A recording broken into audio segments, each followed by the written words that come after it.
Welcome, everyone, to episode 120 of Just Joshing. I am your host, Joshua Penteleresco. I write stuff in podcast too. And today, joining us again, but this time in anticipation of her release this week of Patience, her album, Vanessa Cardui returns to the podcast. It's our shortest conversation, but it's also probably the most fun. It's fun because we both were at that. We ended our project kind of phase, and it was with me with The Wandering God, which I'll get to in a second, and her with her album. And I can't wait to go to the concert. It's this Thursday. Check out vanessacardui.bandcamp.com to get your tickets. If you know Vanessa personally, contact her. Get into the show. It's going to be great. And in other news today, The Wandering God is now available for pre-order on Amazon.com. You can just check out my name, look up The Wandering God. I am there. It's nailed down. It's my book. It's now available. Take an order while you can, because October 17th is going to come around the corner before you know it. So give the book a chance. It's the biggest. I promise you that the story at the end was worth the journey it took to get there. I promise you that. It's going to be amazing. And now I want to talk about something a little bit personal before we get to the podcast this week. And that's C-Train home before I went and did this. I ran into a very inebriated individual, and he just looked at me and was wondering about my teeth.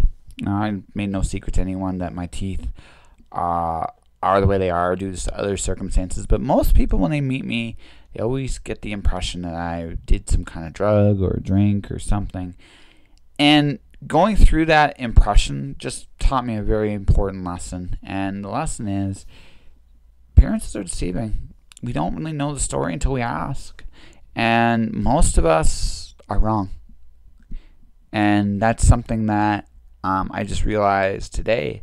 It's one of two major revelations. But I want to get to the conversation. And I'll tell you about the second one afterwards. Okay? This magically turned on its own. Okay. Dun dun dun.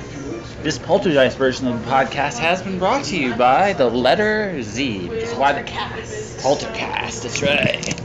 We're going to do a cast where we are haunted in Orsta. So I'm going to say again, just as an official start, and then we'll go from there. Congratulations on finishing your album. Thank you. Does it feel like a relief? Not yet. Not yet? It's not released yet.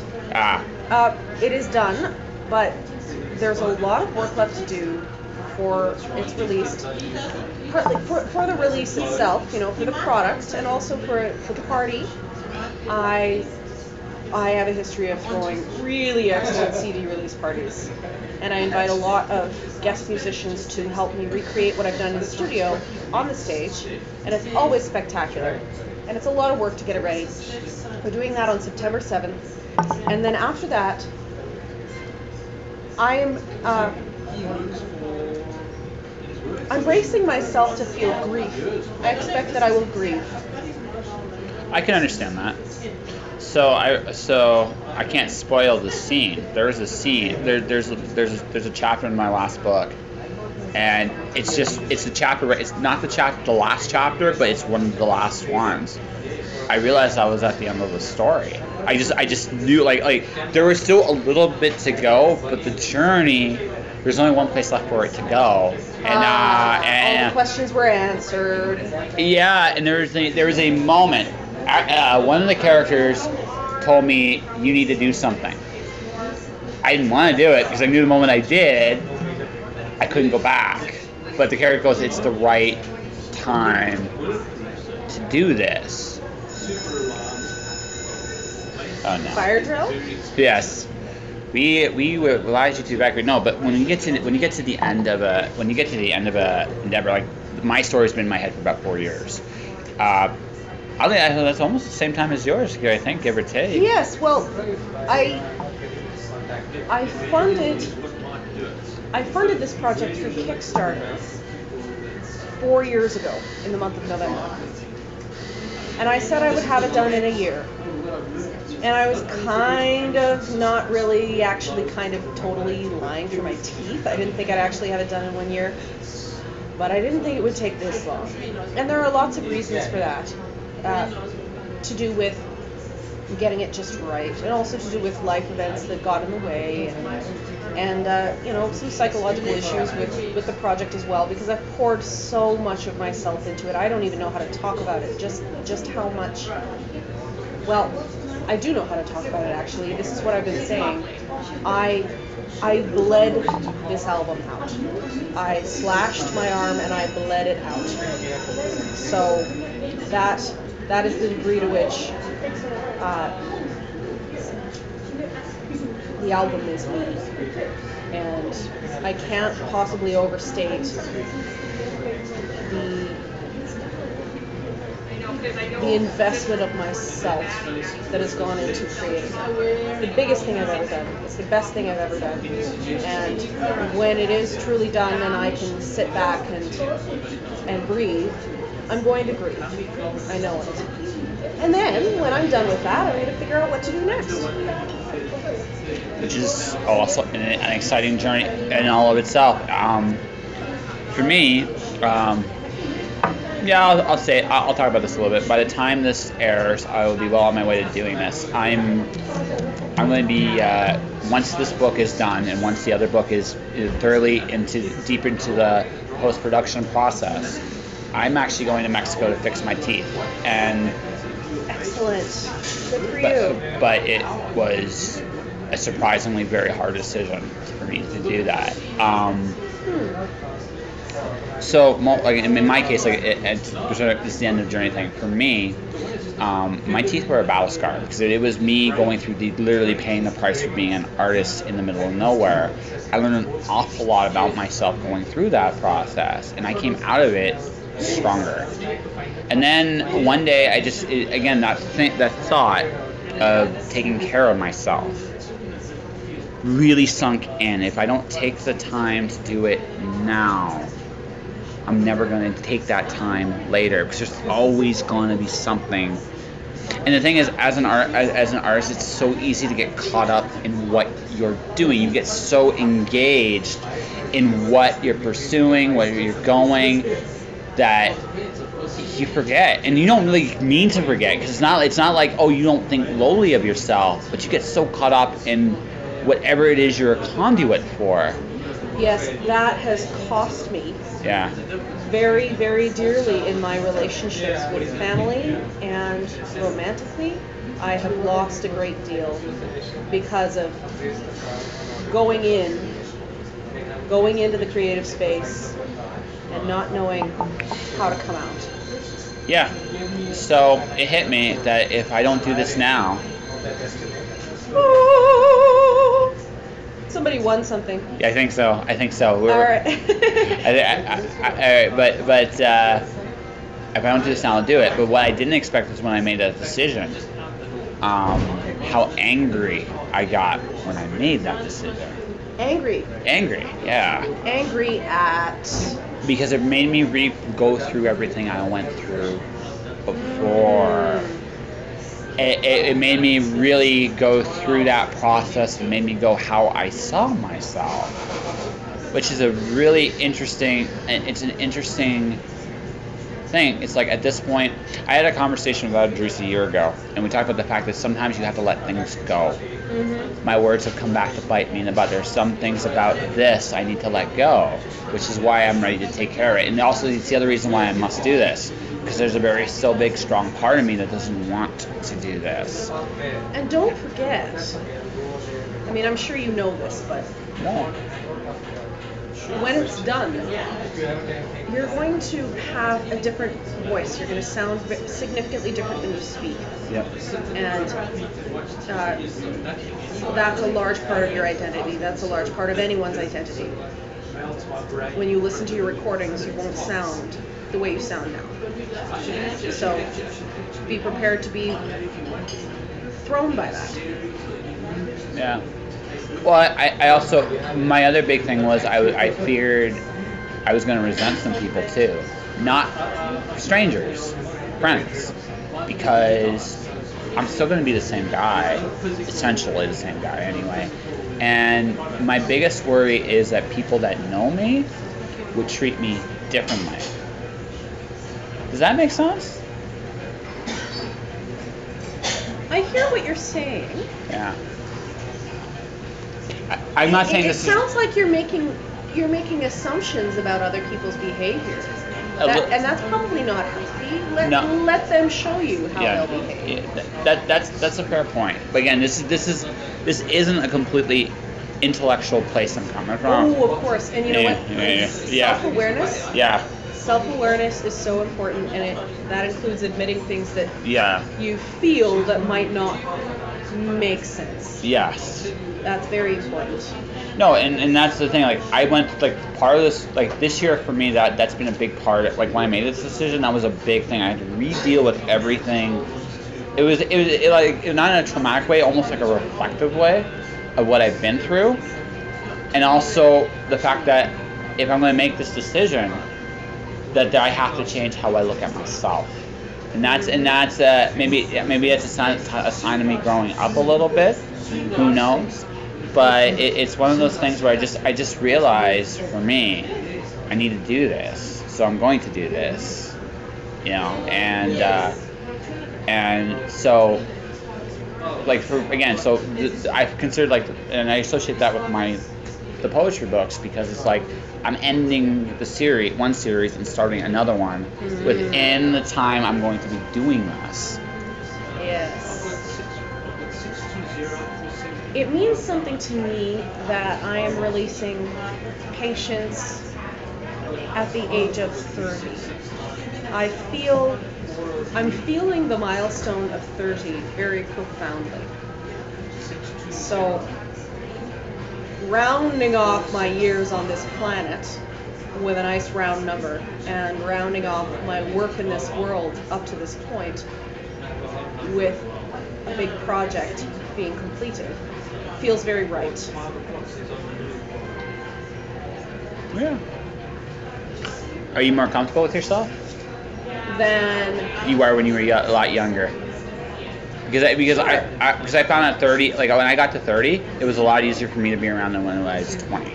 Yeah. Okay. Well, of course, I get more comfortable with myself as time goes by, and it can be a 2-step forward, 1-step back thing, like it is for anyone. But I do feel that once I got over the initial panic of turning 30, and I did panic, I found I started to feel different in a very good way. I started to feel less concerned with how I felt others perceived me or what others expected of me. And I want to repeat this, how I felt others perceived me. I'm not putting any responsibility on anyone else for how I felt about my self-esteem, right? Yeah. I'm coming into a place where I am not really concerned with how I appear. I'm more concerned with how I evaluate myself. And it's very, very liberating. I've also let go of some expectations on myself for my life that were really holding me back. So 30 is good. I like 30. I'm excited for my 30s. Yeah. 5. No, it's good. No, it's a good spot to be. I felt like when I got to my late 20s, that's when I actually started to really grow up and got more comfortable with who I was, and most of my expectations for other people pretty much dissipated, because I know who I am. Like, I know what I've been through. I know what I've accomplished. I'm good. I would. Okay. Yes. But the thing is, I got to the point where I'm just like, I'm at peace and with who I am as a person. I know who I am. I know what I can do. I know what I need to work on. And that's important too. And that's why some people will go to me, "You're a good person." My response is, I try, because because I'm aware of my own limitations a little bit more, and that's a good thing, because you can still exceed those limitations. So there is an inscription above the doorway to the Temple of Apollo at Delphi. Delphi in the ancient world was the most important temple of Apollo. People came from all over the known world to consult Apollo's oracle there. And the inscription above the doorway, I don't know the Greek, but it translates to know your limits. And Apollo, well, I may as well just come out and say it. I belong to Apollo. I'm a devotee of Apollo, and because he's the god of music, and because music is what I live, and the reason that I live.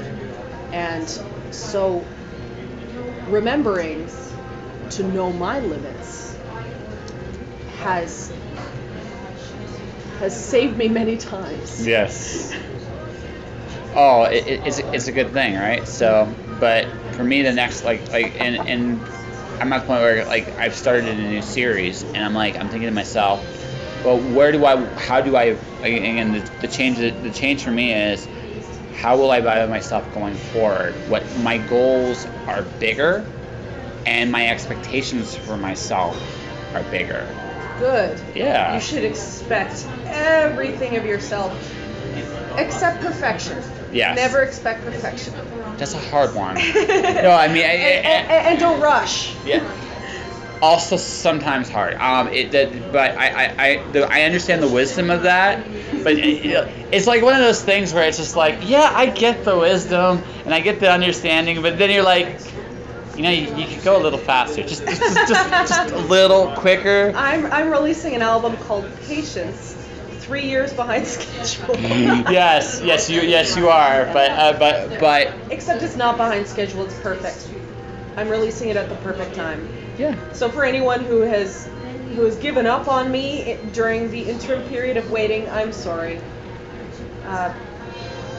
Sadly, one person who backed my Kickstarter has passed on in the interim. Ooh. And I did not know him well, but he was a good man. And when he died, I kind of thought, good Lord, how long has it been? How long has it been that I've been working on this, that I lost one of my Kickstarter supporters? But I got in touch with his widow, and she will be receiving the CD. She lives down in the States. Oh. Yeah. I'm sorry. I want to say I'm sorry. No, I mean, I did not know him well. Yeah.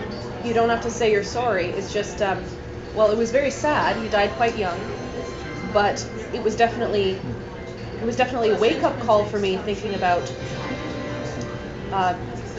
the passage of time, essentially. And I did feel very nervous contacting his widow, whom I had never met, and I did not know how she would react, but she was very gracious, and grateful that I got in touch with her. Small thing, but it's a good thing. It oddly feels almost like a sense of gratitude, and maybe that's not quite the right way of putting it, but I mean, you took a moment to care, and that always says a lot, and that's a good thing. Yeah, are you going to tour? I'm asking that question because I know you do have a day job. I don't have plans to tour. Touring has never really been part of my plan, because the music industry has transitioned into a place where touring is not essential. I don't have a contract with a major record company that can finance a tour for me. I work on my own label, Pink Radio Records, and I mean, tours cost more than they make almost always. Yes. So no, I don't have any plans to tour, and I'm not worried about it. No, it's fair. I just, yeah, like I said, you're an amazing performer. So yeah, and it'd be cool to actually see you do a few shows, at least in town, while you're doing this, because it is a cool thing, and it's one of the, and just from I get satisfaction when I do get a chance to read my own work. There's a little quiet joy in that somebody is listening, or that somebody is there to receive it. Because it's great to create something, and it's a beautiful step in of itself. But it's also another thing when someone listens to it, or when, in your case especially, listens to it or reads it. right? Okay. I perform a lot. Yeah. Maybe you don't know that, but I do. Yeah. In Calgary or in nearby cities. Yeah. So I have a pretty solid following in Edmonton as well. And no, I have a healthy performing career. Not all of it is necessarily all of my original music. I also do private events and things like that where I do party music and I do a wide range of work as a musician. But I'm performing constantly. I'm kept very busy. No, fair enough. Yeah. I guess what I was referring to was just like the Patience album specifically, right? Yeah. Yeah, okay, well, if I had everything I ever wished for, I would take the band that I formed for the Patience CD release party, because what like I said, I bring musicians together to recreate my studio arrangements on the stage. So if I had everything I wanted, I would take them all with me and do a national tour. And that would be just sublime. But what's within my means at this time is that I give one very memorable concert. And it's going to be awesome. I know it's going to be awesome. I know too, because I've done this before. Yes. And even when I feel overwhelmed, like I can't handle it, it has a way of making itself work. And some of the best times I've ever had on stage were at my CD release parties. I've done 3 of them so far. So this is the 4th one. And it's a wonderful thing to do. Yep. But it's gonna be great. I can't wait. I've actually booked the time off, so I'm going to come see you. I'm going to come see you. Because, like I said, when I first met you, I had to follow you, and I'm like, what the hell am I gonna do here, right? But I mean, because it's like, wow. Oh yes, at the Friday Night Live. Yeah, yes. That's okay. my first. So you got up after I sang something. Yes, I have a poem, but I can't do it. She's just did. So what am I supposed to do? Hi. Of course, that's really not my intention. When I run an open mic, I try to make everybody feel like they have something to contribute and they're safe to share. No. I actually, you shouldn't feel bad about that. You're just good, and honestly, to be perfectly honest with you, the open mic group, by and large, there's some amazing performers there. Yeah, there are some. Yes. Yeah, there's some amazing performers there, and I still think the open mic night is. And I hate to say this, is somewhat the best kept secret of the event because it's actually a very cool show. I prefer it, and I'm sorry, Axel, this is the truth. I prefer it to Noir at the Bar because as much as I don't mind the fact that there's booze and storytelling, there is something to be said about people going out there and just singing a song that's in their heart. And also the other thing too. And this is a soft spot. When I first published my very first book of poetry back in 2002, I pretty much did some cutting teeth doing open mics, and I would hear different songs and performances and things like that. So I always have a little bit of a soft spot for it because it is a very unique stage, and it's hard to you can't exactly replicate it. Right, because it's just people going up there and just doing what they're gonna do, and it's very, very cool because sometimes you see something that's truly amazing and incredible, and you are truly amazing and you are truly incredible. So I mean that's and having to follow that, even if I can't follow it, doesn't make any. You should never feel ashamed for that, right? Oh no, gosh no. Yeah. Josh, do you know what a bardic circle is? I do not. Okay, so I've mentioned this to you before. Yeah. You have. The SCA, the Society for Creative Anachronism. Yes. Is this wonderful society of people recreating in their own ways, in many different ways, the Middle Ages and the Renaissance. And my involvement with the SCA over the last decade or so has had to do with the bardic arts. So in this context, that's referring to performance art within the SCA, and I have run a lot of bardic circles. And a bardic circle is when you form a circle around a fire, and it may or may not be a literal fire, and you move around the circle and everyone contributes something. And whenever I run a Bardic Circle, I make sure everyone is contributing. If somebody is too shy or just not inclined to perform in some way, they can contribute in another way. For example, they can make a request. They can say, well, I don't have anything to contribute, but I'd really like to hear something funny. Does anyone know a funny song or a good joke? And then somebody else can come in and fill that role. And so my role in those situations when I facilitate Bardic Circles is about inclusion, making sure everyone feels safe, but also putting responsibility on each and every person to make the Bardic Circle happen.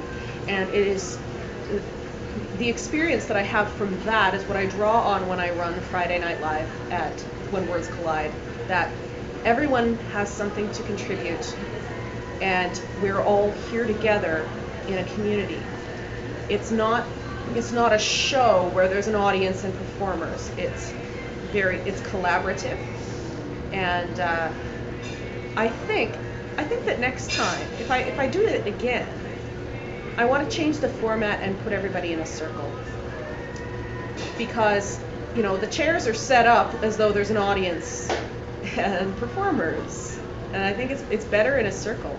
Then again, we also have the sound system for karaoke. Karaoke's a big part of Friday Night Live, so. Yeah, it's a tough balancing act. That's how you're going to have to defend your title next year. Oh, that's right. Yeah. Okay, yes. So Josh called me out. He challenged me to a battle, Tweedlebeetle battle. We read out loud from Dr. Seuss's Fox in Socks. And I wish someone had got that on video. It was so much fun. Yeah, but actually next year I'm taking care of that. I'm going to take care of that next year. I realized that afterwards, but obviously in the moment you can't change it. But I mean, no, next year I'm taking care of that. So I'm going to make sure. No, I know this. Diane Walton, the on-spec editor, she grinned when I actually talked about that last night because it was good. And I think the best comment came from Tim Reynolds. By the way, follow that up with one of the most amazing renditions of the Rainbow Connection I've ever heard in my life. Tim Reynolds, well, yeah, I've heard him do that before, so yeah. I was prepared for just how amazing that was going to be. But yes, Tim Reynolds, his Rainbow Connection is unreal. Yeah. I did an interview with him just earlier today, a few hours ago. He interviewed me for On Spec magazine, and he said that it was his first interview, so that'll be fun. I'm looking forward to seeing the result on the printed page. Yeah, that's cool. I've done those. Those are tricky. So what like I said, for me, the hardest one I ever did on that was I interviewed Liana Kersner. I don't know if you know who that is. I don't. She used to be Red of Ed and Red's Night Stalk Party. So she is a television executive, but she's also written columns for newspapers. She's a video game journalist now, which is really cool. But I did a complete interview with her that was literally I wrote an interview, sent to her. I was like, did I say anything that incriminated you? No? Good. Sweet. And that's again, my approach is I don't know what Tim's approach is. My approach is never try to make anybody look bad. My approach is try to accentuate everybody's strengths. And he's very friendly. Oh no, question about that. Yeah. I'm certainly not going to suggest otherwise. I don't know. I really don't know Tim that well. He's actually somebody else I'd like to actually have on the podcast at some point because I think that'd be a lot of fun. He's a fabulous person. I've known him for a long time. Yeah,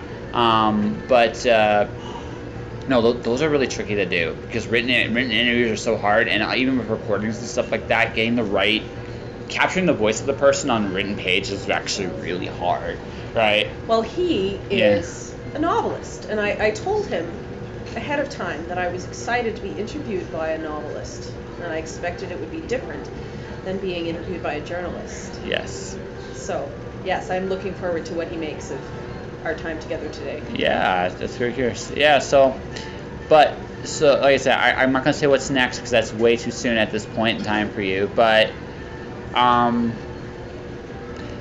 guess the right thing is you're kind of coming. So, this probably might be one of the hardest questions I've ever asked you. Oh my, okay. What is the biggest thing you learned from doing patients? The biggest thing I learned. Well. Yeah. Or the most valuable thing you learned for yourself personally.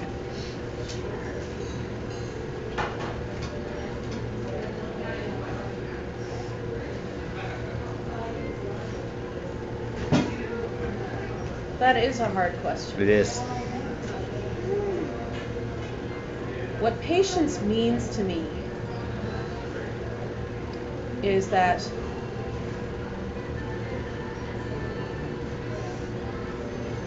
I am in control of my life. I am in control of my work. And even though it took a long time, what I have created is a consequence of many choices. None of it got away from me. I made every choice consciously for patients. I evaluated and reevaluated and sculpted every detail of it according to my vision.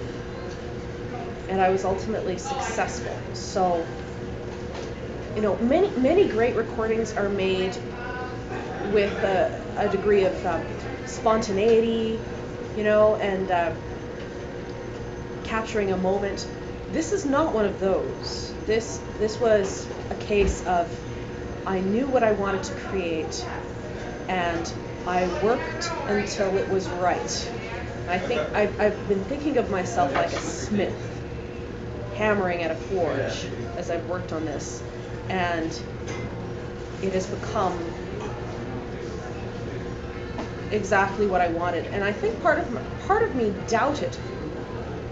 Every step of the way, I think part of me was doubting that I would ever succeed at creating what I set out to create, and yet I have succeeded. So that's what I've learned, that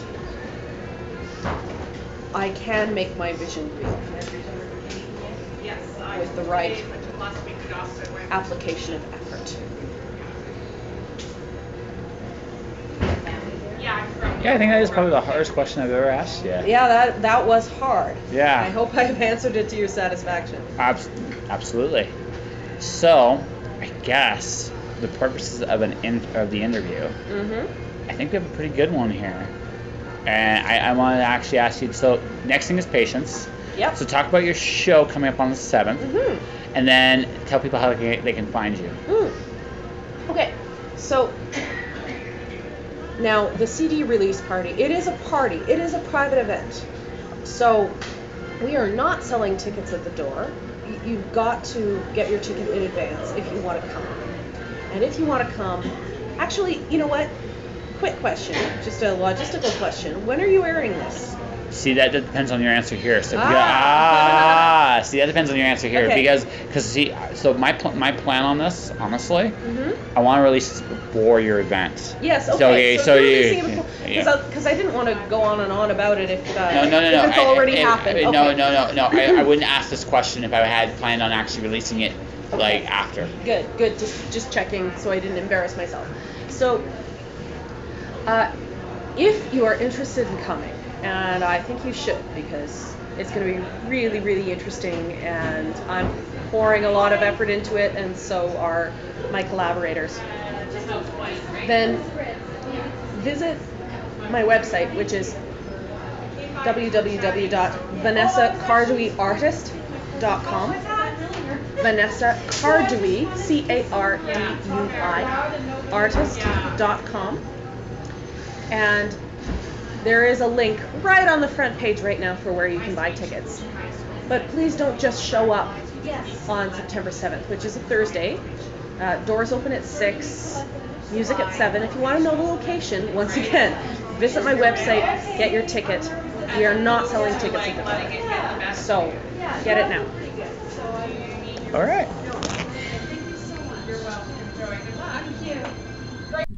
And that was Vanessa Cardui. So check out her website, vanessacarduiartist.com, to get information on tickets for her show, or vanessacardui.bandcamp.com. Either way, check it out. The show is September 7th. You only have a few days left to get a part of it.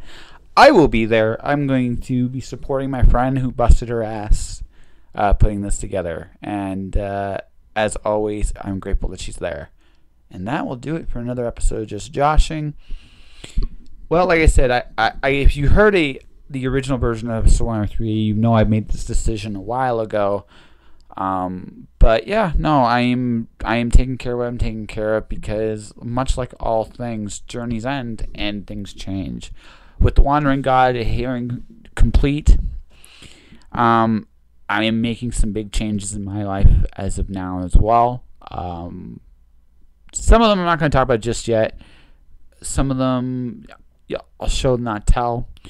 But yeah, it's a time for change and a time to keep going bigger and better things. And I know with Vanessa, I know she will, whatever is next, I know that's way too soon to talk about, will be even bigger and better than this. I have nothing but confidence in her. And that's this episode. So if you want to support this podcast, you can do this a number of different ways. You can subscribe to the podcast either through Podmac.com or through iTunes. You can get all 3 of my books, The Watcher, Storm Dancer, and The Wandering God. You can pre-order The Wandering God at mirrorworldpublishing.com or Amazon or any other place you can get books electronically. You can pre-order The Wandering God now. You can get the previous 2 books. They will be there. You can check out my YouTube channel at Joshua Penteloresco. You can sign up for my newsletter at tinyletter.com/jpenteloresco. And yeah, that'll do it. Or if not, stay inspired, do whatever you're called to do, and have faith that whatever journey you start, you can finish. All right? All right. Be good out there. Josh.